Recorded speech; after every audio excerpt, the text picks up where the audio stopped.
Okay, so rather than going through what every button does, let's just start a small test project and tackle features as they come up.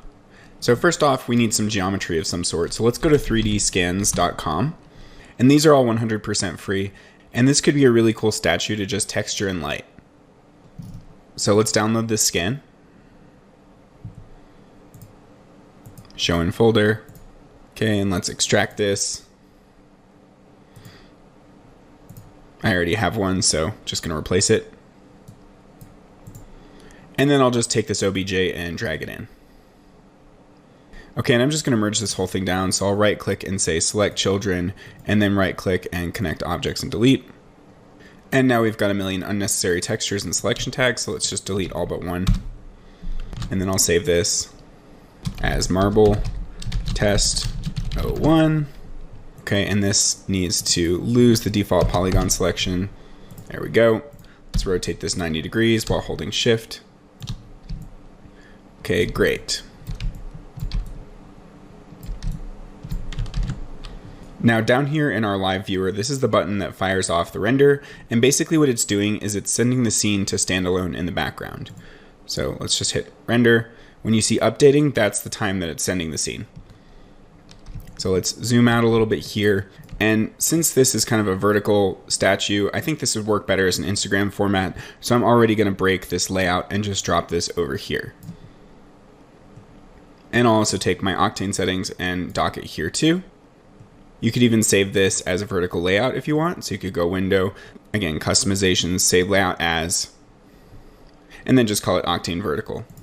Now for Instagram, I'm not going to want this 16:9 aspect ratio, so I can come in here and I'll choose 1080 by 1350. And then I'm going to change my renderer to Octane so that when we do render the picture viewer, it uses Octane. And now you can see my perspective has changed here, but not here, so we could refresh. And now you can see the borders are where they should be. Now, this is one way to work, but the issue is if you stretch and squish this screen, it's going to kind of adapt to what you've got, and a lot of the time it will actually crop your image. So now it's actually more of a square versus before we were seeing the full extent of the render and even more. So I don't really like this. I like to hit this lock button, and then right now we're zoomed in on it, it's at 1 times, but if we just drop this arrow down a little bit at a time, we can see our full render. So maybe we go to like 0.7 here and expand this just a little bit. So this way I can see exactly what's in my frame. Now let's zoom in a bit. And for starters, let's just drop in a daylight. So this daylight is pretty sweet. As we rotate it, you can see the colors change and it reacts realistically as the sun would. When it gets closer to the horizon, we get more of a sunsetty vibe, and then it fully disappears and becomes nighttime. Now you can also control the daylight through the daylight tag here and through the north offset. So this is just going to rotate it on the horizon, basically the same as if you were to just rotate it on Y, but it's a useful control nonetheless. So we could kind of bring the angle up if we wanted, and then rotate the north offset around, and maybe we get this kind of a look here, which is kind of nice. Now we could also drop in a floor object and then just bring it down so she's not intersecting the floor. So maybe right about there. Okay, so right now we can see that there's this thing that says DL here, and what that stands for is direct lighting. So if I jump over to my Octane settings, and I'll just undock this so we can see both at once, you can see we're in the direct lighting kernel. And this mode is the default in Octane, and I almost never use it anymore because it's less realistic. It's a bit faster, but my favorite here is path tracing. I did, however, use direct lighting for my entire space film back in 2016, so I'm not saying you can't get good results with it, but it will limit you a bit as far as the realism. So just to show you the difference, even without any kind of complex textures or anything, if I compare and store this render buffer, that's basically saving a still and a split screen here. So right now we're not seeing any difference because we haven't changed anything. So right now on the left, we've got our current image that's being rendered, and on the right, this is the still that we're going to compare to. So if I change this to path tracing, we'll immediately see a pretty huge difference.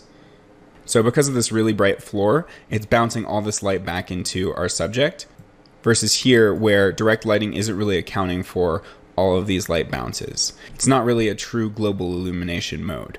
Now real quick with this still store, this is kind of a new feature in Octane. See how it says image 1 here? If I compare and I store this render buffer again, we'll get this image 2. And so let's swing the camera around a bit so there's a clear difference. So right now we're seeing image 2, but I could also go back to image 1. And this didn't used to be the case just a few months ago. It didn't let you store multiple images here. So you can also go up here and compare rename selected or remove selected. So I can just remove my 2 current stills and now we won't have anything here. Now currently with my 4 GPUs that you can see here, I've got 4 1080 Ti's. It also shows you the temperatures and the percentage it's being used. You can see it's going to take 1 minute and 35 seconds just for this one frame to complete. And that's totally unnecessary because this image cleans up much faster than that. And that's because the samples right now are set to 16,000, which is way too much. So if I just set this down to 1,000 and we could hit this reload button so that it would restart the render, you can see that only takes 6 seconds and it looks just as clean as the 16,000 sample version. Now next on the list we've got this diffuse depth and specular depth. These are the number of bounces that are happening. Currently we have no specular materials, which would be like a glass material, but we do have this diffuse material and we're allowing for 16 bounces of light. And we could improve the render time by bringing this down. As you see though, when we bring this down, we start to lose the light reaching these inner areas here. So at 8 we get a lot of that back, but at 16 we get even more. So bringing these numbers down can be very useful if you want to optimize your render times, but a lot of the time I just kind of leave them where they are because I want more of a realistic result. Now we don't need to go into ray epsilon or filter size or caustic blur or any of this stuff right now, but GI clamp is another one to be aware of because the default here at 1 million I feel is way too high. If I were to compare and store this render buffer and drop this down to 1, we're not going to really see any of a difference here. Now as we walk this down, we'll notice that as the name implies, the global illumination is being clamped, so the light bounces can't reach as far as they should. A good rule of thumb would be to walk this down until you start to see it make a difference and then bring it back.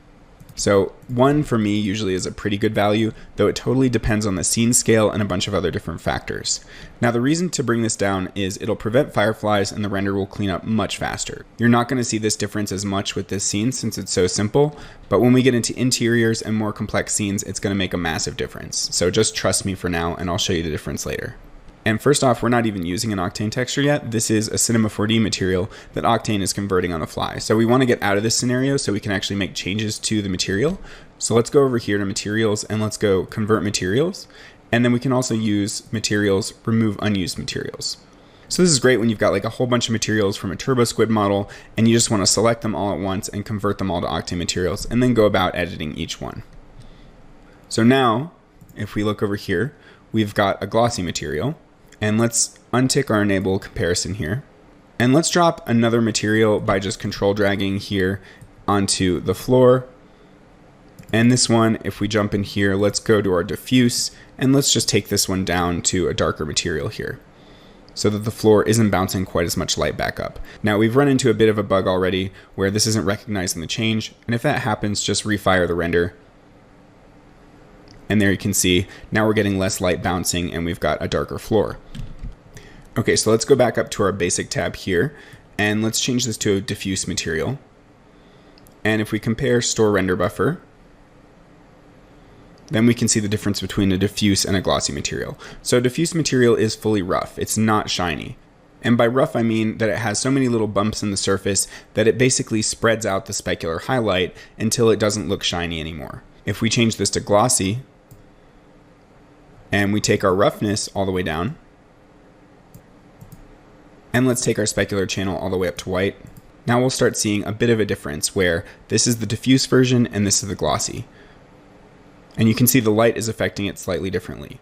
We're going to notice this a lot more if we actually take our diffuse color down. And now you can see as we rotate around, we're getting these really shiny highlights. Now this doesn't look right because we've got this material that has black for roughness or 0, meaning that it's fully shiny. So if we bring this up just a little bit, you'll see this start to clean up and look a lot more realistic. Now let's store this render buffer and then go back to a diffuse material.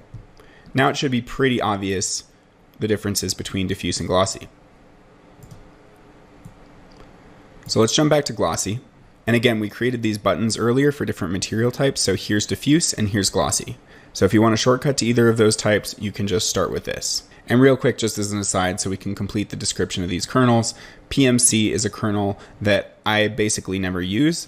It's the slowest, but it's useful for caustics. It's the kernel that creates the most accurate caustics in Octane. And info channels is more for viewing your different passes that you could use in compositing. So for instance, here we've got the normal pass. We could drop down to a Z-depth pass, and here we're not seeing anything happening because in our info channels here, we would have to raise this Z-depth max until we start to see something. And we could also do wireframe, and we're not seeing that here because the mesh is so dense. So if we zoomed in, we'd be able to actually see the wireframe. So just little useful passes here. And if we jump to info channels here, we can actually get access to even more. So here under wireframe, we've got all these different types, like material ID, ambient occlusion. And then another option is just to go into the render settings here, go to Octane render, and then under render passes, click enable. And then here we can also add in passes that show up in a different way. So say we wanted our ambient occlusion and our wireframe and our Z-depth here. They would now show up in this menu at the very bottom. So we've got main, then we've got Z-depth. And then again here, there's a Z-depth max slider right here.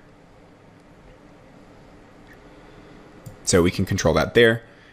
Our wireframe, ambient occlusion. So you could just have these constantly resting down here if you wanted to be able to have constant access to view these passes and you knew you were going to render them out. So all that aside, let's jump back here. Okay, so coming back to our daylight here, there's a bunch more controls like sky turbidity, which creates more of an overcast feel and in general creates less contrast. So up here, you can see we've got much harsher highlights, and the further we bring this, the more we get this kind of overcast vibe. Then there's the power, which is pretty self-explanatory. We already discussed north offset. The sun size here will make a much bigger sun. And right now it kind of looks ridiculous, but what we can do to compensate for this is add in an Octane camera, look through the Octane camera, and then turn on post-processing, which allows for bloom and glow here, which is one of the favorite features in Octane, getting this sweet bloom right here. And now there's actually a cutoff slider, which allows you to control where the bloom is actually happening if you want it only in the highlights or kind of overall in the image. We're not seeing that here because it's really just blooming out the sun. But if we were to turn here and kind of up our bloom in general, you'd start to see this on these highlights. Now, if we took this down, you can see it's going to blow out everything. But as we bring this cutoff up, now we're only blooming out these little highlights. Obviously, we don't want 1,000 bloom. That's just ridiculous. So let's bring this down and kind of jump back here. Now let's rotate our sun up a little bit so it's not blowing out the camera. There we go. And one thing to note with the sun size is that if we have a very small sun size, we're going to get very sharp shadows. And if we have a larger sun size, then we're going to get very soft shadows. So this is true of any light in Octane. Very small lights, just like the real world, create hard shadows, and larger lights create softer shadows. We've also got these different models here. So currently we're in the new daylight model. There's also the old one, which just has slightly different colors. And definitely not as nice of a look there. And then there's the even newer one, which is the Nishida daylight model. And let's turn the sun size back to its default here. And I also hate this glare, so let's lose that. Come to our Octane camera tag here and post-processing and take the glare all the way down. This glare can look good sometimes if you take the amount down to 1 and then maybe rotate the angle so that it's flat and blur it out. Now we've got kind of an anamorphic streak, but in general, I don't use it a whole lot. But coming back here, we can see that the Nishida daylight model kind of desaturates and maybe makes a more realistic looking sun versus the new daylight model, which has a lot more colors. I'm okay with the colors though. And the other thing is you can dial down the actual colors here. So say we wanted this to not be quite as orange, we could take this down. Or even if we wanted it to be like a moonlight at some point, we could make it blue and then take the power way down. Or even take the color pretty far down and the sky color all the way down. And now we've got something resembling a bit more of a moonlight. Let's bring the saturation back up a little bit. And there's our pretend Hollywood moonlight. We wouldn't necessarily want to see the source of the light, but this can work really well to sell a nighttime scene. There's also a ground tab here. If we lose the floor and we change the ground color, you can see that it kind of acts as a floor, though we don't get those shadows. So I don't typically use this a lot, but it can bounce light and color into your object. You can see this is now picking up some of that red. And there's also ground start and blend angle if you want to create this kind of radial gradient going on. Let's undo until we had a more normal looking sun.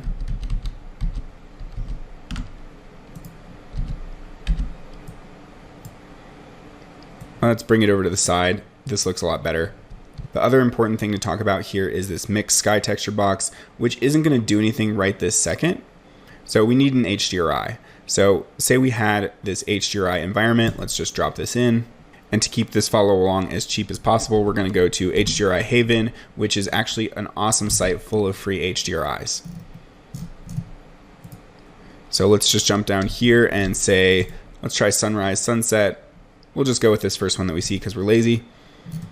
And if you look, they've got these 16K HDRIs, which is pretty sweet. So let's download that. And actually, just for fun, let's grab maybe this one too. Okay, so to actually get this HDRI in here, we click on the tag, then we go to main, jump into our image texture, and locate our HDRI. So for me, it's just going to be in the downloads. And I'm going to grab this freight station one here. And I don't need to copy it in. Now we're not going to see anything because by default, the Octane daylight always overrides the HDRI. So if we turn this off, now we're actually going to see our nice HDRI. Let's turn off the floor just so we can see the full thing. And actually this just made me think of a fun party trick to show. So let's turn this floor back on. And if we change this material type that's on the floor to a diffuse and come down to the common tab, we now have this tick box called shadow catcher. So if we turn that on, you'll see that we're actually getting some shadowing around this floor here. It's a little bit hard to see because this HDRI is so overcast, but we could up the power of the HDRI a little bit, and we could also rotate it around. And you can see that this shadow is kind of swinging around. Now, we'll see it a lot more if we go back and turn on our daylight. And let's actually rotate this around so that we get more of an intense highlight here. Something like that. And like I started to say before with this mixed sky texture, if you turn this on, it'll actually combine the HDRI with the daylight. So now we're getting these very obvious shadows from the daylight that are contributing to the ground, and it looks like our statue is kind of in the scene a little bit more nicely. Now we could also up the diffuse color here to maybe make it feel a little bit more like marble. Maybe that's a bit too much. Something like that. And we could also swing this angle of the daylight around to kind of match up more with where the sun's position is. And then maybe we make the sun size a little bit bigger to soften the shadows a bit more because it is kind of overcast.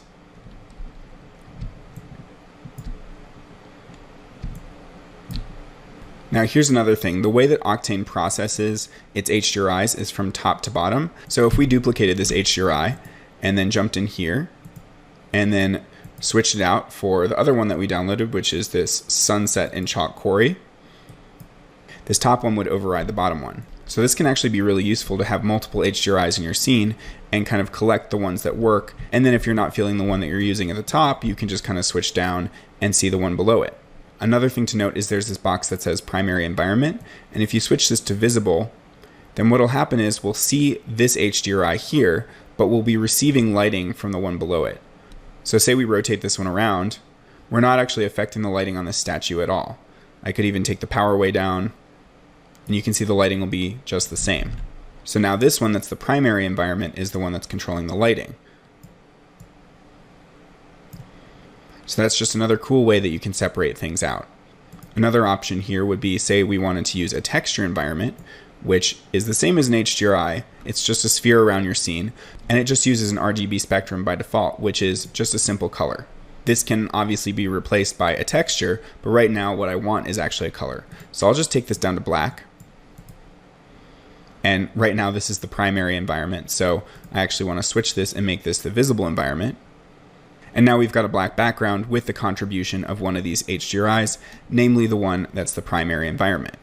So just to make this more clear, we'll call this flat color visible, because again, this is just our black color that has the visible environment. And then we'll just call this one HDRI 1 and HDRI 2. And because this one's currently set to visible, it's not doing anything. It's getting overwritten by this one, which is the visible environment. But if we were to change this to primary, because it's sitting above HDRI 2 in the hierarchy, it's going to now overwrite it. And we're going to get this more blue lighting. All right, so we've gotten a bit away from our goal of creating a marble texture, so let's get back to that. And again, I want to make more of an interior moody feel than this exterior. So for now, I'm going to turn off both of these HDRIs and the daylight. And for this floor, I'm going to remove this texture here. Let's just delete it. And then let's just drop in another glossy texture for now and pop that on the floor. And maybe let's take the diffuse color a little bit down and re-render because the floor has a bit of a bug there. So now you can see our reflection here. And currently our lighting is super flat because this is only a visible environment. If it were a primary environment, everything would go to black because there's no lighting. And if we turn this off, you can see we're getting the default Octane light, which is kind of a gray color. And that's actually controlled here in the settings, under settings, and then environment. We can change the default environment color if we want. But I'm fine with whatever it was. And I'm even fine right now starting with black. So let's just turn this to a primary environment. And what I want to do is actually start lighting this with actual area lights versus HDRIs. So I'm going to drop in an Octane area light. And then I'll push this back and bring this up. So you can see there's our area light. It's kind of blinding the camera right now. So let's bring it over and maybe rotate it around. And so it's less annoying, what we can do is we can come into the area light tag here, and the easy way to make this invisible to camera is by just taking the opacity all the way down. Another way is just coming in here and unticking camera and shadow visibility, but I find it easier to just take this slider down. And so now we're kind of crafting our own dramatic lighting. So let's put one light here, and we could put another one kind of behind over on this side. And we could play with the color. Maybe this one is a bit warmer. So the temperature here is the color slider. So you can see as we go towards the lower Kelvin here, this gets much more orange and eventually red. Now, one thing real quick as an aside, I don't love it when these lights get super saturated like this.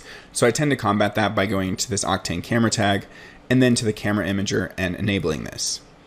Now this gives us a bunch more controls. We don't need to go into everything right now. But the one I do want to point out is this saturate to white slider. So if we bring this up, you can see that the highest highlights become desaturated. And so that feels a lot more realistic to me. Either way, I don't want this all the way at 725. And by the way, if you come all the way over here, you get more of a blue light. And if you want more of a custom color that doesn't exist on this Kelvin scale, you can come here to texture and then go to plugins, C40Octane, and then RGB spectrum. And then here we can dial in a specific color, like maybe we want more of a magenta. Now, if I clear this out, to me, that's a little bit more convoluted. There's actually a new way in the more recent versions of Octane that we can do this. There's a button here for going to the node editor for this light. And now we have access to the light in the node editor. And to me, this is much easier and much more of a clear layout. Rather than dropping in layers here, we can come over to the RGB spectrum and just pipe that directly into the texture. And now here we can select a color again. And this is a new feature, so it looks like I've run into yet another bug. This texture is not showing up here, but if I pipe this into the distribution, which does effectively the same thing in this case, it'll show up here. So that's an okay workaround for now. But I'm actually going to clear this out of here because I don't really want these super colored lights. I think that maybe a slight difference in color would be nice, but just keep it subtle. And maybe I'll bring a third light more in front. I'm holding down Control to duplicate, and then I'm just rotating this around. I could also work with a targeted Octane area light. So if I just click on this button and I give this area light a target, which would be our statue here. Now when I move this light, it's constantly pointing at our subject, which is really nice. Obviously this is way too bright, so let's bring down the power. And this is just acting as kind of a nice little fill here so that we can see the details in her face a lot better.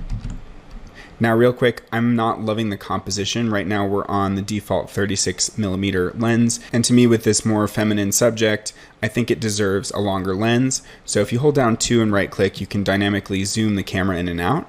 So I'm gonna go for something like a 90mm lens, and then let's dolly back and kind of rotate around. So that flattens out the perspective, which I really like in this case. Now, one thing I don't like is how these lights are affecting the ground so intensely. So we can use another relatively new feature of Octane, which is its ability to do light linking. And here on the floor, we can right click and go to C4.Octane tags, Octane object tag. And then if we come over here to object layer, we can then enable this here, use light pass mask. And this is basically saying, which of these light passes do you not want to see? So we're asking the floor to not see certain lights. So let's just choose 2. And now we can come up here to our lights and select all 3 of them and say we want our light pass ID to be 2. And so now they're no longer showing up in the floor. What is showing up is the bounce light from this statue and the reflection. So to me, that's a much nicer look. We could even back the camera off a little bit so we get more of that reflection. Okay, so a couple more art director things. I want to create a bit more variation in the color of the lights. So maybe if I select this one here and take the temperature down a little bit, now we're getting more of a warm highlight here, maybe even more. So I think I like that a bit better. And I don't love how we're burning out this part of her hair. So let's come into our camera tag here. And there's this other slider called highlight compression. Now we could solve this actually with the exposure. And you can see as we expose down, we're recovering those highlights. And then we could compensate with the gamma, but that's gonna flatten out our image overall, which is not what I want. I basically want to get more dynamic range and create more of a roll off to the highlights. So this highlight compression slider here will do just that. And sometimes this works better than others. In this case, it's a little bit too subtle, and often this works really well. But in this case, I think that the contrast between the lights is a little bit too extreme. So if we just take this one down, then we're going to recover those highlights. If we jump back here, now you should be able to see it a bit better. Maybe if I zoom in.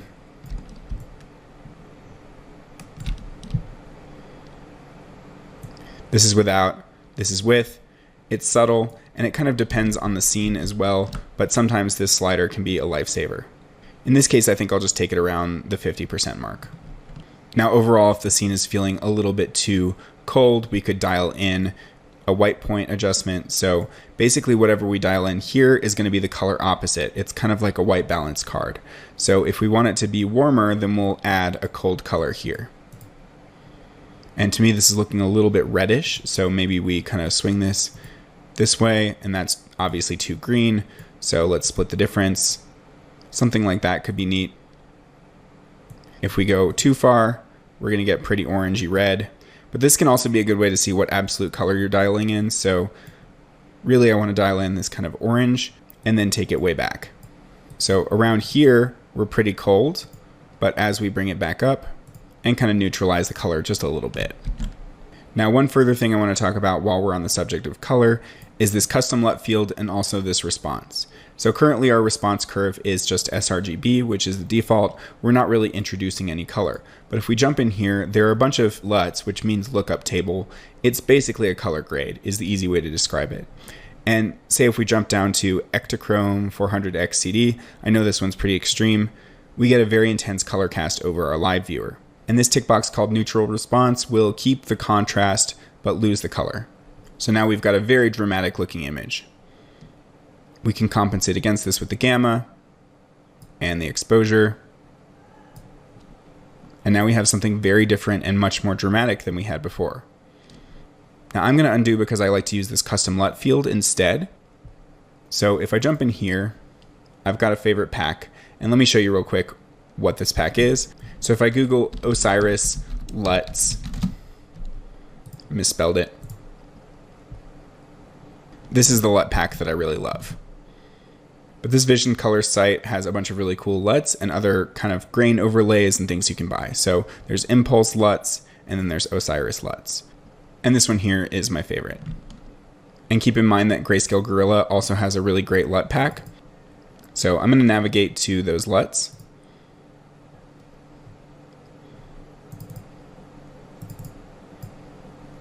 And then I'm going to jump into Rec 709, which is designed for images that are already contrasty, versus Log, which are designed for log images, which are very flat images. So it's a very small pack, but what I love about it is that most of these LUTs are not heavy-handed. They make subtle changes that constrain the color palette by muting some colors and enhancing others. So in this case, I'll try Vision 6.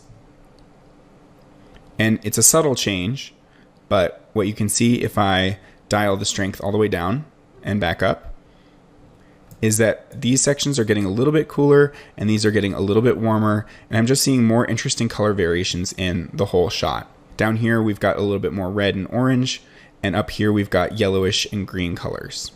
Another one I really like is this Vision X, which kind of flattens out the image, but in this case that's also really cool. And Vision 4 is also pretty neat, but a little bit more green. So for now, I'm going to stick with Vision 6. Now on top of this, there's also this LUT preset dropdown. Say I selected one of these, it would just overwrite my previous LUT that was custom. So I don't want that. Additionally, we can combine our response curves with the LUT. So you can see that the LUT is making a difference, and so is the response curve. There's also a drop down here for the order that you want the processing of color to happen. So right now the response curve happens first, then the gamma is affecting it, and then the LUT. Now if we change the order of this, we'll see different results. Gamma response LUT, LUT response gamma. I kind of like that. Response LUT gamma, or gamma LUT response. So if I change this back to sRGB, we go back to this look.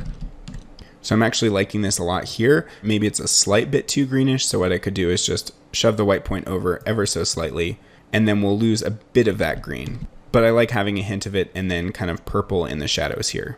It's creating some nice colors across the image. Now keep in mind we could still bring back an HDRI to fill in some of these shadows if we wanted to. I personally like this dramatic lighting, but I just want to show you that it's an option. So if we unhide this, remember this one we've switched to primary, so actually to make this less confusing, I'll just delete the word visible. We just know this is our flat color, and we could even duplicate this if we wanted to make this one visible, and then take this one and up the color a little bit to fill in the shadows. So that's one option. But the other option is bringing this HDRI above. And we can see there's an issue with this light. Let's make this light 0 opacity so it doesn't show up. So this is kind of cool. We could then turn our black color into a visible environment. So we're still seeing black behind, but now the issue is that we're seeing this in the reflection. But again, in this floor, we could untick the environment, and now we're gaining all the color from the lighting of the HDRI, but losing it in the floor. And we could also bring down this power so it's not contributing quite as strongly, or rotate it around until we get something else. So that's kind of interesting with these red highlights on the leg. Another option could be going back to HDRI Haven. And there's a bunch of options for indoor. And if we come down here, there's like warehouses or even a small studio. Let's try downloading this one.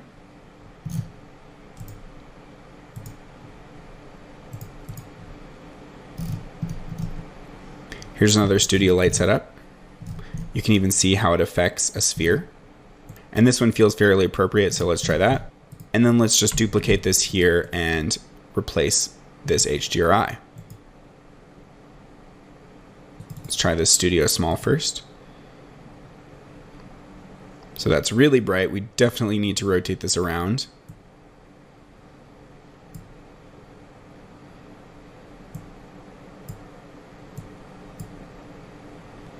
That's kind of cool right there. So that's another option. Let's duplicate this again and grab something else. Let's try Small Studio 5. And then let's rotate this guy.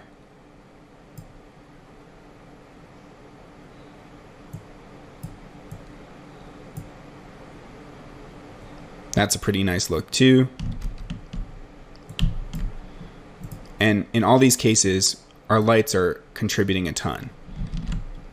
So that's what's doing most of the work, but the HDRI is also helping to fill in the shadows and bring some interesting colors into the mix. And finally, let's do this Georgian Tour one that we thought would be appropriate for this scenario. And let's rotate it around.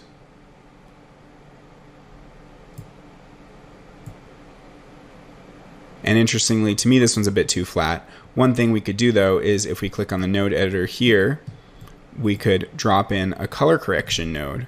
So let's just scroll down here to color correction, drop that in between, and then take the saturation all the way down. So that's going to remove that orange color cast. Now here's another weird issue I have with Octane. When you drop a color correction node into an HDRI, these rotate controls no longer do anything. You can see that's not changing the lighting anymore. If we were to disable this, right click and go disable node, now these controls are doing something again. So while that's frustrating, there's definitely a workaround.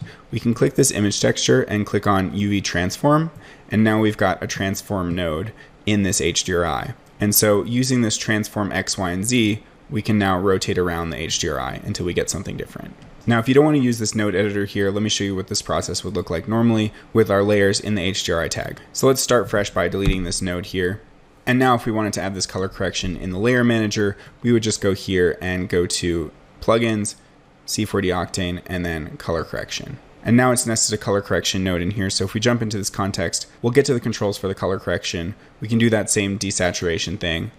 And then we jump in again. Here's our image texture, which is the HDRI. And then to add the transform node without being in the node editor, you click on this UV transform button, twirl this down, and now we have those same controls that allow us to rotate around the HDRI yet again. Personally though, I find it much less confusing to use the node editor.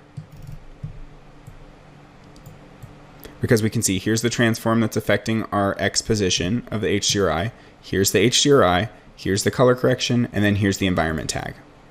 And we can access any of these at the same level of hierarchy rather than diving in and diving out of all of this nonsense. So let's compare between our different lighting setups here. Let's go compare store render buffer.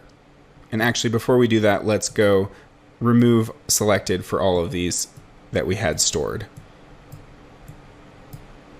Okay, just had a bit of a crash. It's all par for the course.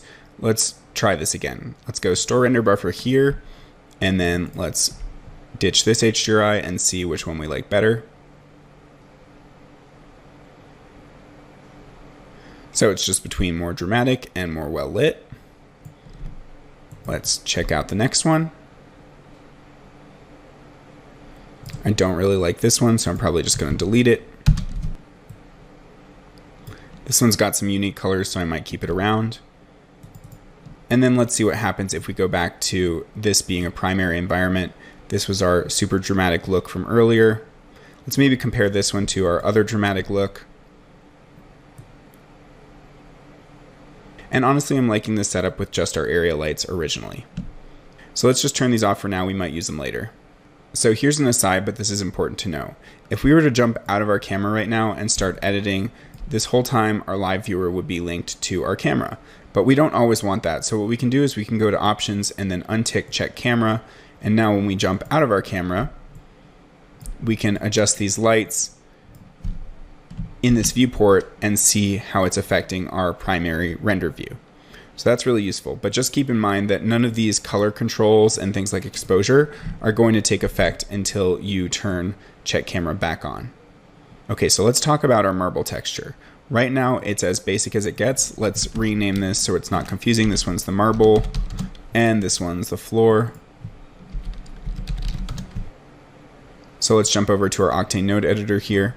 And if we look in here, we've got a gray color in our diffuse.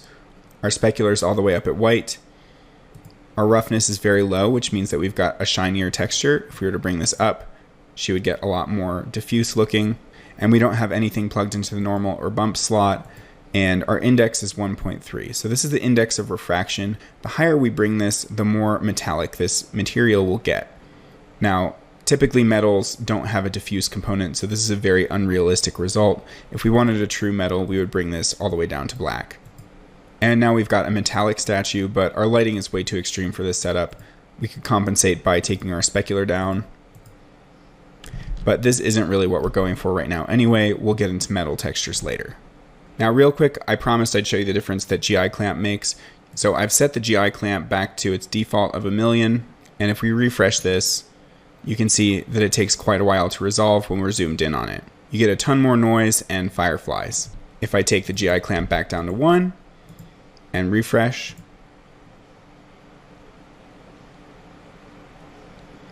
it should be clear that this cleans up a lot faster.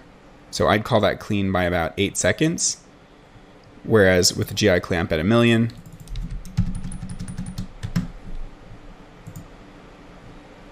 let's see how long it takes.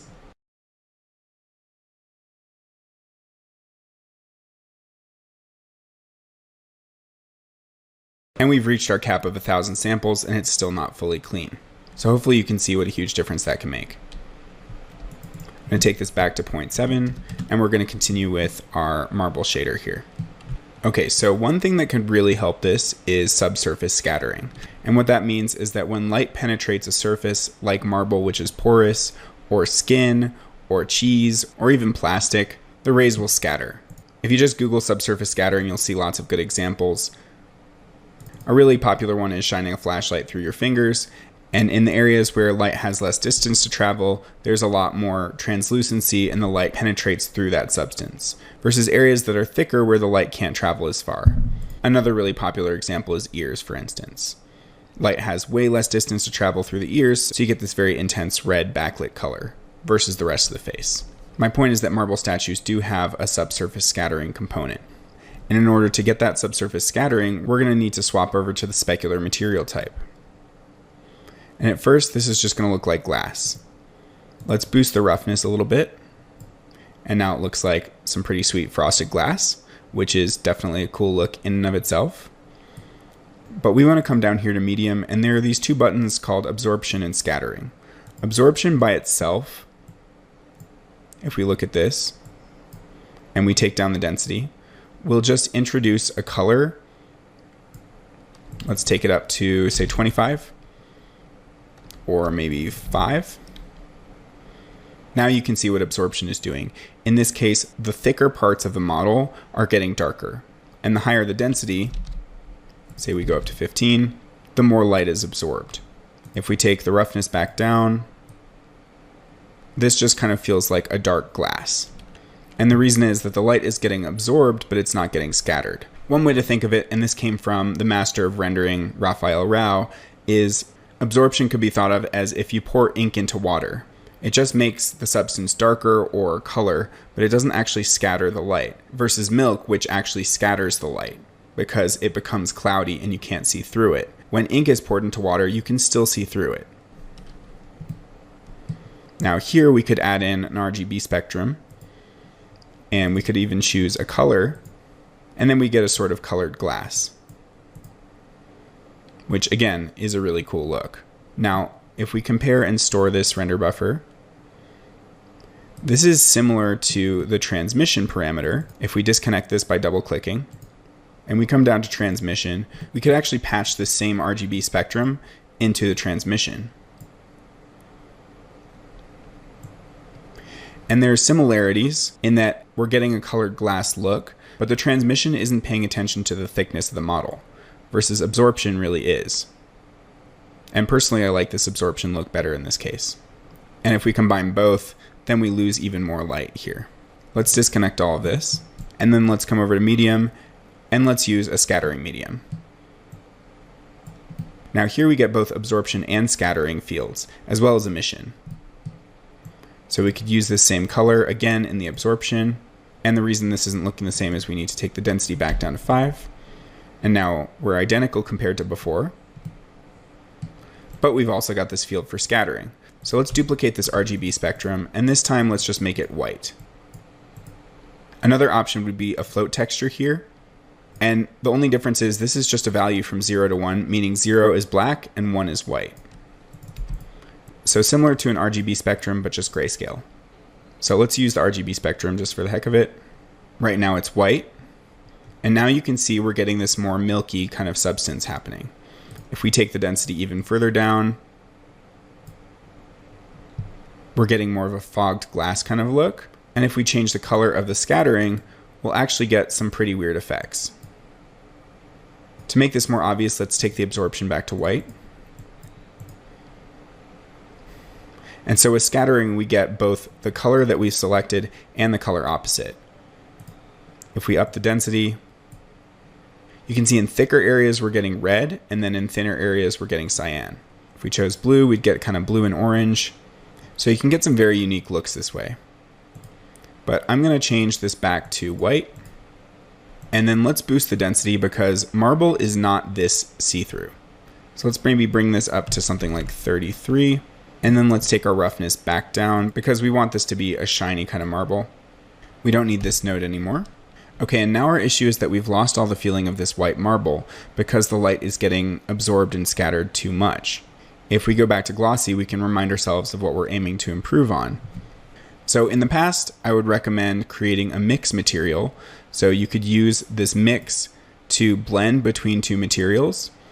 So we could blend between this glossy and the specular, but an even easier way now would be to use the universal material, which is right here.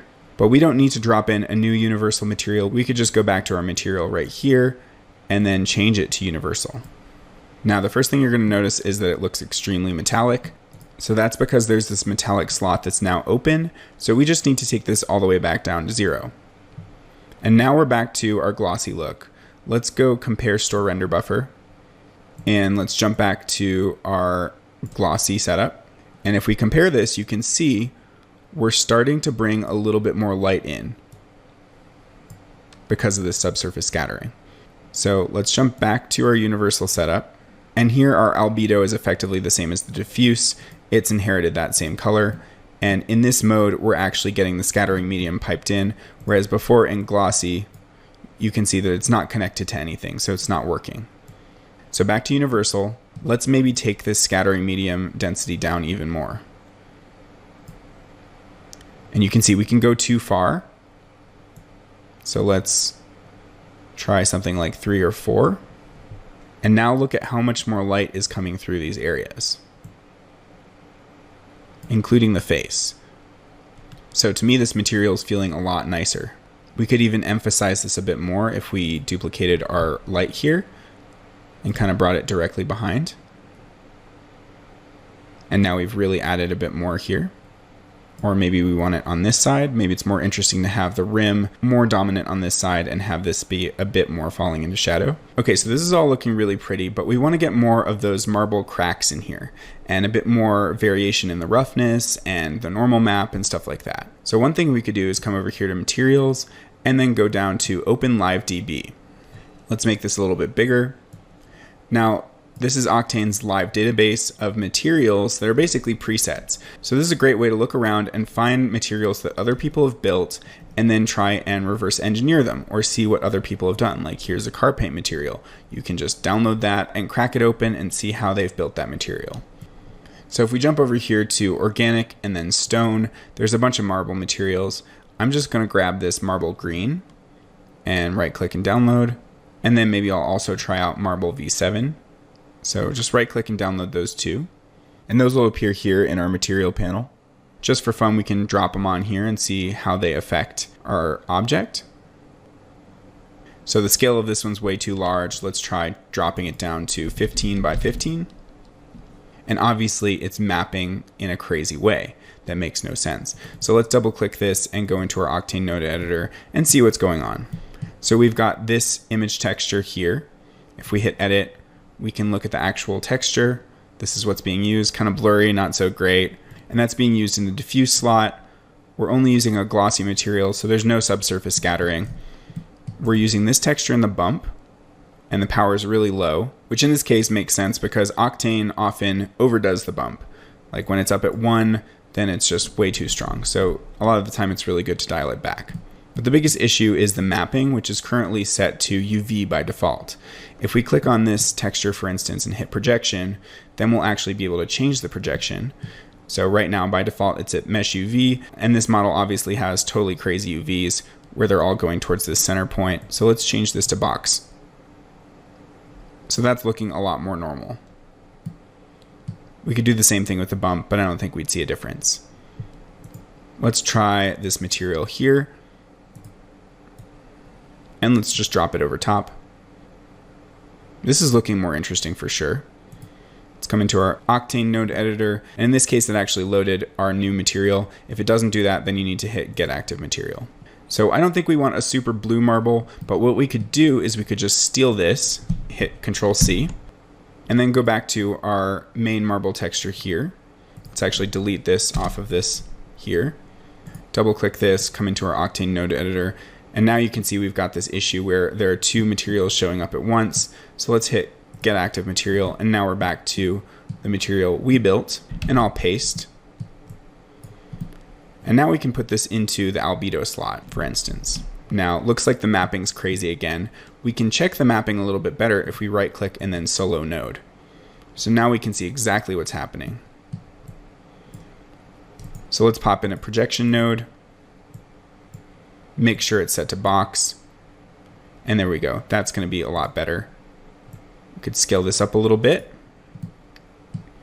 and then let's disable solo node.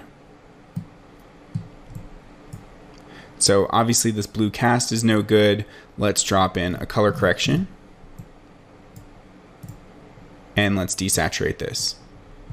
So it's adding some texture, but it's also darkening it too much. One way we could compensate for that is by going into here and messing with the gamma. And again, let's solo this node so we can see what's going on. So that's a bit better. Let's disable solo. Okay, so now the texture is definitely affecting the color. If we zoom in here, we can see a little bit better what's going on. And it's looking okay, but it's not exactly the kind of cracks that I would want. Another thing we could do is add in a gradient here, and I could solo this gradient. And then we can see how we're affecting everything. So we could kind of crunch this in. Now we're going to have a much more contrasty effect. We could also use an invert node, or in the texture itself, we could just tick this invert box. And so we're getting something pretty different now. So let's disable this solo node. And this is kind of marbly, but it's also like way too strong. So we could take this black up to a gray, and that's feeling a bit more natural. Maybe this white could also come down. And that's feeling a lot more natural. Just that slight color variation is really helping to sell it as marble. So I'm going to hit Control-Shift-Z a couple times so that we can go back to our original camera position. And I would say this is a pretty good attempt, but we could do even better. Let's go to a site called CC0 Textures. And just like HDRI Haven, this is a whole crapload of free PBR textures, meaning not the beer, but physically based render textures. And what that means is if we search for marble, for instance, get a bunch of pretty sweet results. This one could work, but let's go for one that's already pretty good. Down at the bottom here, Marble 01, I had a lot of success with this earlier. And so let's download this JPEG 8K version. So first off, it's amazing that they've got 8K textures, but really what PBR means, if we show this in folder and we jump in, is that we'll get a bunch of different types of maps, including a normal map and a roughness map, and then color and displacement, and then this mask. So I don't think we need to use the displacement or the mask necessarily, but color, normal, and roughness are a pretty big deal. So I've already extracted this earlier, so I'm just going to delete this. And to not lose our progress with our previous material, let's duplicate this material. And then we can just pop this on top. And then let's go back into our node editor. And actually, I'm going to give myself a little bit more space. And let's just disconnect this for the time being. And let's bring in a new image texture. And we can just drag this directly onto the albedo slot. This button here I hit by accident. This enables and disables the image texture. So let's just go and get our image textures here. Let's go to our downloads, and then I'll go into this 8K marble, and I'll just grab the color for starters. Now again, let's right click and solo this. And our mapping is obviously off, so let's go projection. And let's hold down 2 and right click to zoom in, and then kind of pan up here. We want box mapping.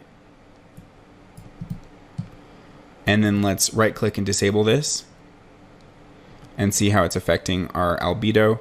It's really hard to see, so I think we're going to need that gradient. Let's come down here to gradient.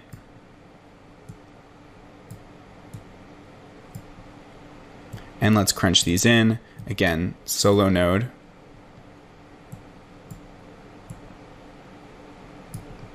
Here we want to see these cracks and stripes, but not too extreme. So maybe something like that. And that's starting to work, but again, this black is a bit too extreme, so let's bring this up to a gray and maybe not crunch these down so hard.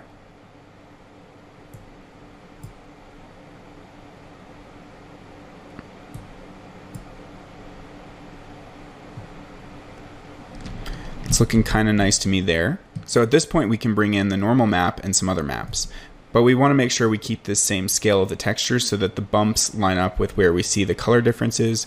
So we can just duplicate this by holding down Control, and we could use this same texture projection node in this slot here. We could also create a transform node here and bring this over and use this in this transform slot as well. So this will allow us to scale the texture all at once, and this will allow us to change the mapping type.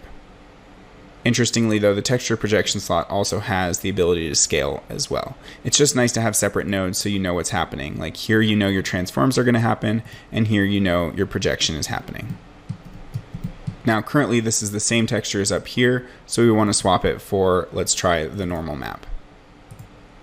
And let's, before we do this, store a render buffer to see the differences, and then pipe this into the normal slot. And in this case, the difference is a little bit subtle, but I'm definitely seeing some bumps happen along here where the highlights are. So if we do a vertical split by just dragging this down, we can see this a little bit better. And maybe I'll even zoom in some more onto the hand, because that's a region where it's pretty obvious. Now, this is taking a bit too long to refine. So what I can do is I can grab this tool here, which is the render region, and just kind of park it over this.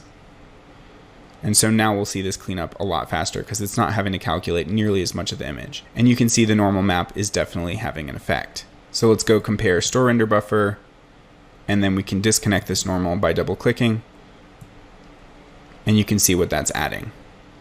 Maybe we won't notice it from a distance, but I'm going to keep it anyway. Now next, let's duplicate this one more time and bring it over here. And again, texture projection and transform.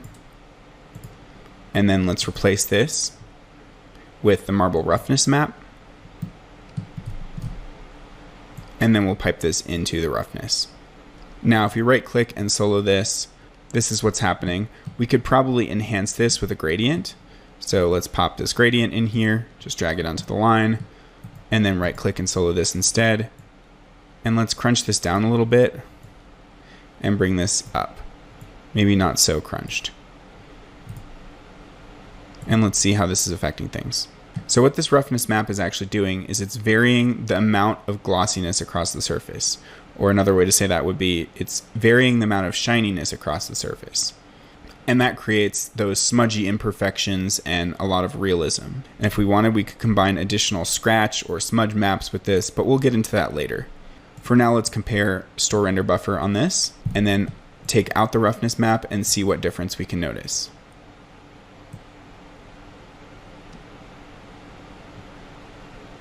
So I'm noticing this is adding a lot more breakup and complexity to the highlights. In some cases, we've got very shiny areas, and in other cases, we've got very diffuse looking areas. So I'm going to leave this change as well.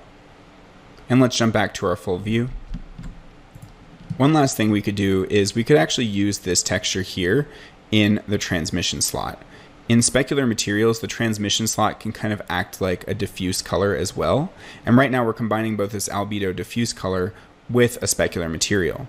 So in this case, we could duplicate this gradient and pipe this same texture, which is our diffuse color, remember. If we edit here, this is what we're using.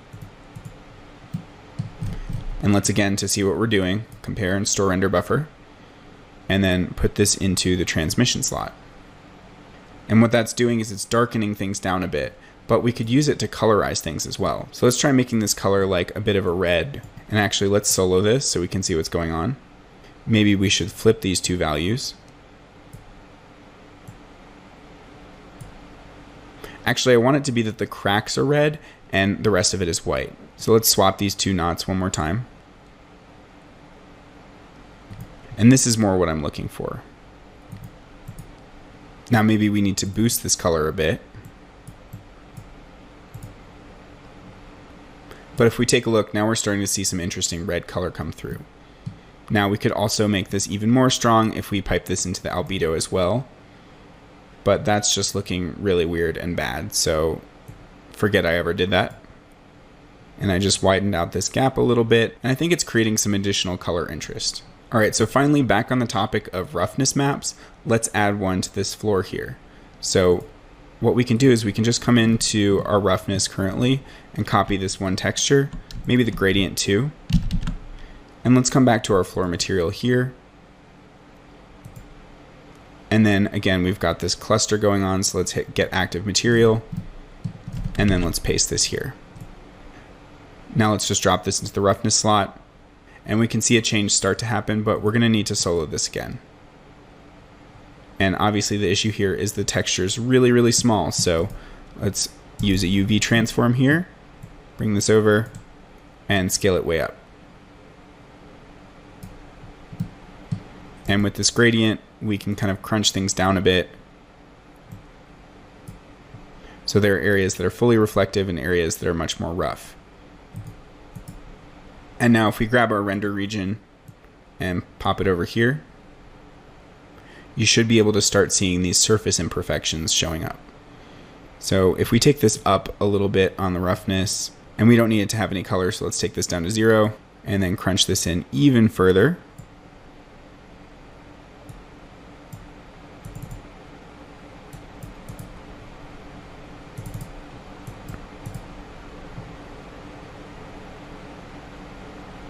This is looking kind of cool to me. We could invert this, though now we have to go back to our gradient and solo this and take this back the other way. I think that's kind of a cool look. Let's see what that looks like. There we go. I'm liking that a lot better. And maybe we shift this texture along. So again, let's solo this. I might want this pool of black here, which represents full glossiness, to be a little bit closer to our subject. So let's just mess around with this transform value here. And then let's mess around with the Y. So something like that could be better. There we go. That's some really nice surface break up there. And this is still a little bit noisy, so let's boost this to maybe 5,000 samples. Another quick aside, if we click on this image here, we can toggle through the various pieces of info that are available. So one thing this is telling us is the used free and total VRAM. We've used 1.845 gigabytes of VRAM, and that's just because this model is very dense. And the more polygons you have in your scene, the more VRAM you're going to use, as well as the textures. When you start building 8K textures and adding lots of complexity, that'll eat up the VRAM as well. And the reason that these two numbers don't add up is because Windows obnoxiously reserves a bunch of the VRAM for itself. So the maximum isn't actually 11 gigabytes, it's more like 8 or 9, even if you have an 11 gigabyte card. Then here you can see the number of samples and the time that it's taken to render. So I'm happy with this image. I think it looks pretty good. I'm going to right click and I'm going to show it in the picture viewer, which is here. And now we can save this to disk as a JPEG if we want. And I'll drop it in this render folder here. And earlier I was experimenting and this was the look I came up with, which is kind of similar, and maybe I like the subtleness of the floor a bit better. This one's definitely a lot more evenly lit, and I think I had an HDRI that was contributing as well. But I also really like this one that we just made, which is a lot more dramatic. Now, one thing I just realized, if I look at the properties here, this is only 756 by 944, and the reason is that we were rendering this at 0.7 resolution. So whatever pixels you see here are going to be the final resolution. So we're limiting the resolution here. Now, one thing we could do is we could just come in here and double this. Let's lock the aspect ratio. Let's make a big render. I'll just hit ×2. And then instead of rendering it here, I'll just hit Shift R and render it to the picture viewer. And normally I have the picture viewer docked as well, but that's okay. We don't need to worry about that right now. Now, the kind of cool thing that we did that's maybe not true to how marble actually behaves is that we've got these red cracks of translucency, but it's a pretty cool look, so I'm not upset about it. And now we can see that at this much higher resolution, even with 4 GPUs, it's going to take about 13 minutes just for this single frame. And last thing that I forgot to do earlier is show you that now that we have the transform linked to all 3 of these textures, we can now scale these all up and down in unison. So if we want this to be a much smaller scale, like obviously that's way too small. There's a smaller scale. The issue with the large scale is at some point you lose a lot of resolution. So there's a happy medium in there somewhere. Also, I think maybe we went too far with crunching down this red texture here. If we spread this out even more, we can get a much more subtle and believable effect. It's still having an effect, so if we compare and store this and then lose the transmission entirely, you can see it's bringing in that red cast and it's kind of nice. But it's not so extreme that it looks like 2 separate patchy materials. And here with the floor, I think that the contrast here is a bit too extreme. Maybe if I were going for a wet floor look, but I think I want to take this up a little bit and maybe reduce the white point down, just to make it a bit more subtle. Okay, and I'll kick this off one more time. Okay, and here's our final render. Let's call this project complete and move on to newer and greater Octane things.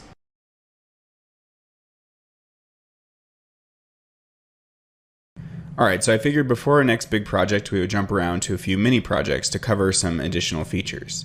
This is a pretty good test scene to start out from, so let's just jump in. So first off, let's talk a little bit about volumetrics, and by that I mean fog or atmospherics. Now this is actually a new feature in Octane, but there's this spotlight here, and again you can find it under objects and then come down to lights, and then here we've got Octane Spotlight. It's under this new system called Speedrun, which is basically just a fancy way of saying light primitives. Until now, Octane didn't actually have light primitives. Like this area light, for instance, if I drag this out here, is basically the same as if I were to take a plane, and I'll bring this out as well, and orient it towards the camera, and then I'll drop in a diffuse material and then put that on the plane. And then I'll come in here to Octane Node Editor and get active material, and then I'll jump in here and come down to emission and just hit black body emission. And then maybe I'll scale this down so it's about the same as the area light. And then I'll turn on the surface brightness here, which I'll explain in a bit, and then I'll bring up the power. You can see you get a very similar effect, and really there's not much functional difference between this and an area light.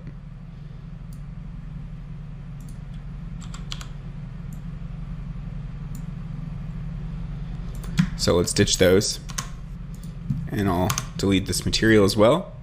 But with this new Octane Spotlight and other lights that are coming under this Speedrun model, we actually have true primitive lights that calculate much faster. So in this case, we've got a volumetric spotlight. So let's kind of twirl this down here and move it upwards and see what we can do with this. Let's scale it up so it intersects with the ground. And just a quick note, I'm recording this after the fact. If you scale this up normally, it won't work properly. See how it kind of stretches and distorts? So the fix for that is switching this to object mode here, and now you can actually scale this properly. And actually before we do that, we can take these handles and widen it out a bunch, and then maybe rotate it downwards a bit. And we can also bring it up off camera so it's a little less distracting, and then scale it up some more. So this doesn't look great yet, it's overly dense, and then also these edges are really harsh. But in general, this should look kind of similar to something you'd seen earlier, which is subsurface scattering. It's using the same scattering medium technology to generate this volumetrics, and all volumetrics in Octane are essentially doing that same thing. So if we jump into the light tag here, we can click on the light medium and then maybe drop the density. And now we're getting a much more attractive result. Now to make this look even better, we could break up the spotlight with a gobo. And by that I mean putting in a physical object that creates shadows in the light. So if we go over here to Window and then Content Browser, we can search for tree. And then there's a bunch of little packs here. If we scroll down, we can just come to something like this ash tree and double click that. And let's start our render back up. And now I've made a beautiful Instagram art that dynamically contrasts nature versus statue. Anyway, let's come over here to materials, and then let's grab these two materials so that Octane doesn't have to do any heavy lifting in the background, and go to materials and convert materials. You're also much more likely to crash when Octane's converting C4D shaders on the fly. So as a rule of thumb, I always delete those as quickly as possible. Now let's come up here to options and then untick check camera so that we can kind of zoom out here and reposition our tree. First off, this would look a lot better if we move our spotlight further back. So let's just bring it further up here and then also scale it up so that it's still intersecting. And then let's take this tree and make sure we grab the controls here and maybe rotate it downwards and bring it up into the spotlight. We just want to use it to create shadows here. And we could also scale it down. And this is getting a bit overly hazy, so maybe we take the spotlight and reduce its cone angle. So now you should start to see the effect I'm going for, which is this more natural breakup of the light, and it kind of creates this God ray look. So let's bring this light a bit forward so that our statue is buried in the fog a bit more, and then continue to play around with the positioning of this tree.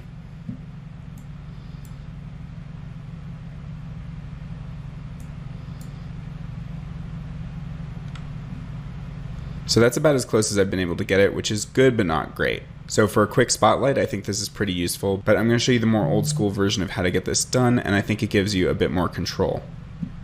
So I'm going to turn off this spotlight here, and I'm actually going to drop a standard area light into the scene, and then to get the same position as the spotlight, we'll just drop it underneath and then hit reset PSR. So let's take a look at what's going on. We've got an area light up here. And now what we need is a fog volume. So we've set that as a shortcut over here. It's also under objects and then fog volume. So let's drop that in here. And it appears as this little box in the center of the scene. So let's scale that up. Now you're going to notice your viewport getting slower and slower, and that's because currently this fog volume is set to 5 voxels. Voxels are basically 3D pixels, and essentially it's the resolution of the volume object. So we want to make these voxels more spread apart, so to do that we basically scale them up. So let's set this to something like 500 for starters, and now when we scale this up, this isn't going to cause any kind of crashes. So we can kind of make this taller so it encompasses the whole scene, and maybe something like that is good. Now the density is way too crazy, so let's just jump into this medium tab and then into this volume medium here, and let's take the density back down all the way until we start to see something. Cool, so now we've got fog. Let's just jump back to our camera here. And now again, I'm gonna untick check camera, jump back out. And maybe to prevent the camera from getting so fog close to the lens, I'm gonna scoot this volume object a little bit back. Okay, now one issue I've got with Octane that to this day drives me crazy, if I take my render region and kind of park it over here, as this resolves, you should be able to see this square shape in the volume. And that's one of our area lights, which even though it's invisible to camera, it is not invisible to the volume. So that can be a big irritation with creating foggy scenes, is that your area lights often can't be in the actual shot. You kind of have to park them off camera for them to be effective. In this case, we want to create a different dramatic look, so we can actually just shut off all these other area lights that we created before. So I'm going to jump up here and turn off these other guys here. The main one we're focusing on is up here. Maybe I'll bring that a little bit up outside the fog volume just so we can see it better. Also, I'm pretty sure that these lights will calculate a little bit faster if they sit outside the fog volume. Now we can bring our tree up, but we're not really seeing that gobo look. We're getting some moody foggy vibes, but the shadows are very soft right now. So what we can actually do is we can take this light here and just scale it down. But as you notice, as we scale this down, we lose tons and tons of light. So we could play the game of boosting the power to compensate, but there's also this surface brightness tick box, and what this does is says the larger you scale the light, the brighter it'll get, and the smaller you scale the light, the dimmer it'll get. So if we uncouple these things, now when we scale this down, we're not going to lose any light. And we can also boost this power up. So let's keep scaling it down. And now we're starting to see some shadows forming, and keep scaling it down. And as we're scaling this area light down, remember, smaller lights create harder shadows, so this is all going to come into focus. And suddenly we're starting to see something very interesting happen. we're getting sharper tree shadows, and we're getting some really nice natural looking God rays. Now another thing that's cool is we could bring back our spotlight here, and the two of these things will combine, though the spotlight isn't contributing that much, so let's maybe boost the power. And now we're getting more of an intense central core with a nice fall off. So that could be one thing we do, but I'm going to continue playing around with just this one light here. So let's boost this power even more. And now we can come over to this tree here and start scooting it around to get some really different looks.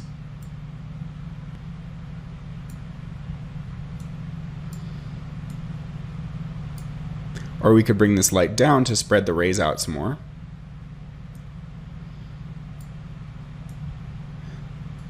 And then let's bring this tree down. And then drop the power a little bit. Now we're going to see less parallel rays. One thing we can do to make this easier to art direct is just turn off the volume in the viewport. So now we can actually see the relationship between all these objects.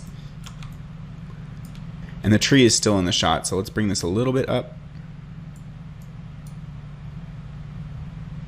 Another setting that can help this resolve a bit faster is if we jump into the volume medium and bring up our volume step length. This will start to clean up a lot faster, though there is a trade-off for the quality. If we compare and store this render buffer here and bring this back to the default of 4, the lighting here is actually looking a lot more realistic than this. So this slider can be really helpful for speeding up your render times if you take it to higher volume step lengths, and that can work great in some scenes, but sometimes you can break reality, so it's kind of a trade-off of quality versus speed. Now if we twirl down this absorption and scattering, if we boost these both up to white, we'll actually beef up our volumetrics a little bit more. And with this scattering phase parameter, this controls whether the volumetrics are more visible close to the light source or away from the light source. So at 0, we're not really seeing a change, it's just general fog everywhere, but if we boost this up, and maybe we jump into our camera, and then turn on check camera, and then we can kind of pan upwards just a little bit, so I can show you a bit more what I mean. Now you should be able to see how much more bright this source is compared to the rest of the rays. Versus here with the volume, if I take it to a negative value, we're going to get some wacky results that I basically never use. So I'm always somewhere between 0 and 1. Here you can see the light is a lot more even across the length of the rays. And when we bring it really high, we're only really seeing rays up here. For instance, this versus 0. Definitely see the difference there. Now one more fun party trick here is if we want to make this look more like a spotlight, we can just drop a cone down here. So if we hold down shift, we can put the cone beneath the octane light here, and then we can reset PSR, and we'll want to rotate this 90 degrees and scale it way down. So now we've got this cone encompassing the light. The only thing is we need to turn off caps. So let's turn off the caps here, and now we can just take this control handle and kind of squish it on down. And now we're limiting where the light can actually shine because we're creating a physically accurate spotlight here. Now here's the weird thing. If I turn this off and I turn our volume object off and I turn our spotlight back on, somehow the position of the tree and the spotlight are creating much more defined God rays than I was able to achieve before. So I take back any disparaging comments I said about Octane Spotlight, because this is a pretty cool look. So if I take this tree control here and maybe scoot it up so it's out of frame, we'll still be getting some pretty sweet rays here. And now in this case, because the volumetrics are kind of constrained to the shape of the spotlight, unlike when we have our fog volume in there, we can turn on the other lights in the scene without fear of them ghosting. Unfortunately though, now the spotlight is kind of ruining the rest of the lighting. So before we had really nice lighting like this, and the spotlight's just kind of wrecking it somehow. So jumping back to the setup with the volume object, the area light, and the cone, you definitely can light this further. It's just that you have to be a little bit choosy with where you're placing your area lights. So for instance, if we grab this light here and turn it on, we would just need to move it a little bit off frame so that we're not getting those ghosting artifacts. And by the way, I have talked to Jules about this issue and they're working on fixing it. So here, for instance, we could boost the power of this light just a touch, and then that'll bring a lot more light into her face. Though you might notice that this has flattened the scene somewhat, and now we're not getting such defined rays. So there's definitely a balance here. So maybe we take this a little bit back down, And we try turning on another light over here. And this is this one right here. So we move it off camera. And like, this is a pretty cool and different look, but because of this large area light, we're flooding in all of the shadows and we've lost most of the definition of the rays. This one over here might do better. Let's see what this light is here. And this is creating a really nice rim light and some fill, as well as some more warmth to the image. And weirdly, I'm not seeing this artifact back here, so it's not always a hard and fast rule. Just test your scene, and if you see these artifacts, then move the area lights out of the way. Now, just a quick aside, if you have the plugin Forester, you could actually throw a tree up here that has a slight animated wind on the leaves, and then all these God rays would shift around in your animation, as would the light and shadows on the floor. I'll show you an example of that in my work real quick here.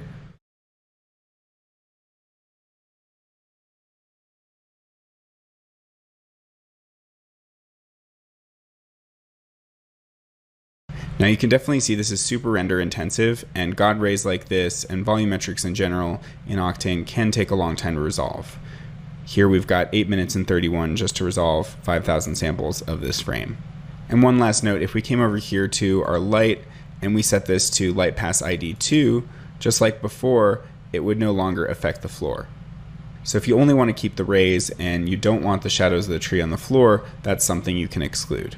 So while we're on the same topic of light rays, let's jump into a projector setup. I told you I'd show you how to recreate a similar setup to the Man in the High Castle titles. And another good example would be this loop made by Beeple, which has some really cool animation projected down onto this geometry. So I've turned off our volume object and our rays from above, but the principle is going to be really similar. So we could just grab this light that's already very small, and let's delete the cone, and let's turn this on. And we don't need this tree anymore. Let's make sure that check camera is off so we can jump out here. And I'm going to want to project from the front, so let's grab this and bring it more into the front here. And let's scale it up temporarily so we can see what direction it's pointing. So right now it's pointing down. And here maybe it's difficult to tell whether this area light's actually pointing up or down, but the easy way to do that is make sure you're off of world coordinates into local coordinates, and the direction that the area light's pointing is in this blue z-axis here. So if we rotate it towards our statue, then we'll be blasting this statue with a bunch of front light. Let's take down the amount of light here. And now all we have to do is put a texture into this distribution slot. We could do that by going to Plugins, C4Octane, and then come down to Image Texture here. But again, I find it easier to go into this little node view and then grab one of these image textures and drag it into the distribution. Now, just as a test, let's grab some kind of random texture here. I'll go to my Dropbox and my favorite textures, and I'll grab this image of the moon surface here, which looks like this. And now let's turn off these other lights for a minute so that we can focus on the front projector. So we're not seeing anything yet, but let's hit UV transform and projection. And now if we scale this down, we'll start to see something, but all of these shapes are very blurry, and that's because, again, we've got a large area light. So let's do like we did before and just scale it down. And you can see this starting to sharpen up as we scale this down. You can see the moon texture down here. Now right now, the only way we can get this to change the projection is by moving the light around, but not by rotating. So let's change this texture projection. We could use box, and now when we rotate this, it'll actually work properly, but this projection mode is not as accurate as perspective. But now you can see this weird pattern forming, and that's because our mode is currently set to wrap around. So let's change this to black color, and what that does is projects the image only once versus tiling it. So now we can kind of rotate this into place, and we can move the light closer and further away to get different effects. And we can also transform this and stretch it out a bit more so it's less distorted.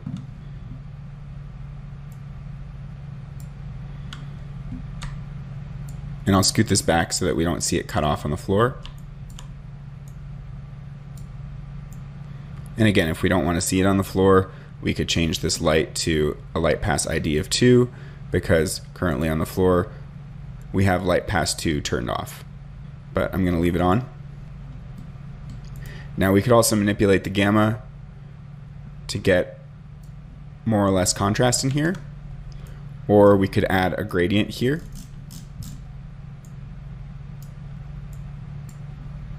And crunch this down a little bit, though this is probably too extreme. But if we added in some of our other lights, maybe this would be a little bit better. There we go.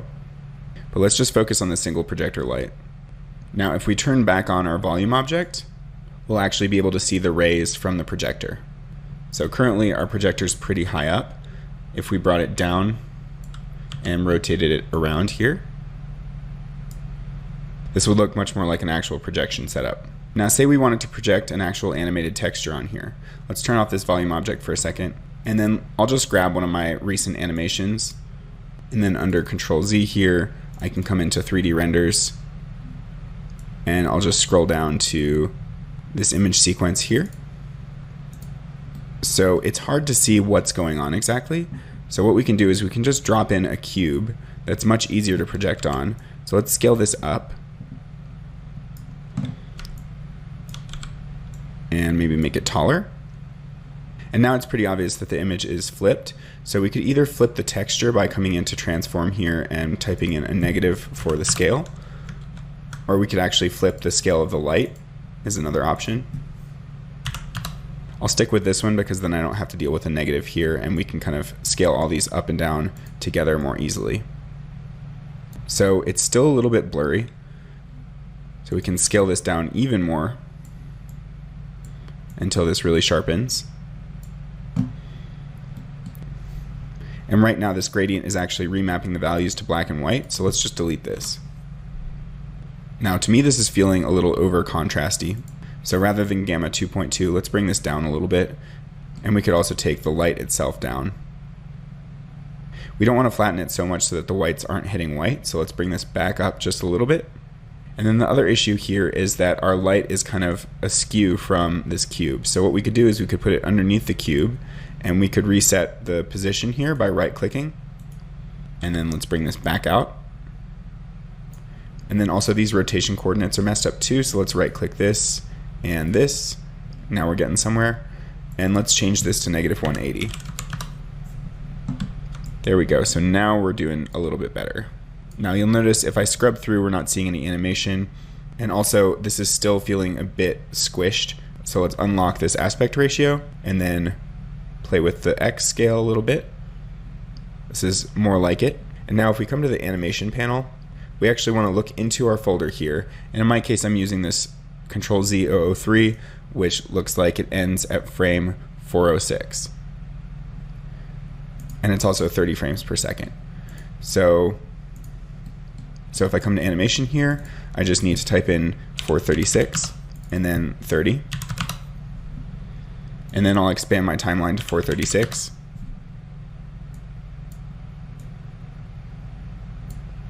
And now we can see that the animation is happening. And it's feeling a little washed out to me compared to the original. I'll play you the original animation real quick.